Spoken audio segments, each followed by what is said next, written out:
这是法国最有名的风月场，这里的老板就是20世纪60年代鼎鼎有名的克劳德夫人。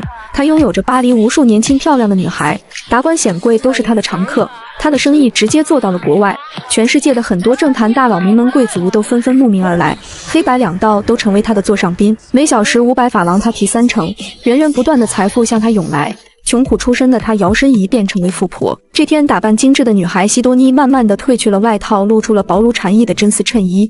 接着，她又一点点继续，之后被克劳德要求走2步，终于她迷人的身材和体态得到了出世的资格。克劳德会亲自面试每个来应聘的女孩，上岗前会认真调教她们如何清洁身体，让自己更加健康。为了提高服务体验，克劳德雇佣一个男人专门检验女孩们的个人素质，哪个是什么性格，哪个不适合掌控欲强的人，因为男人才最懂男人。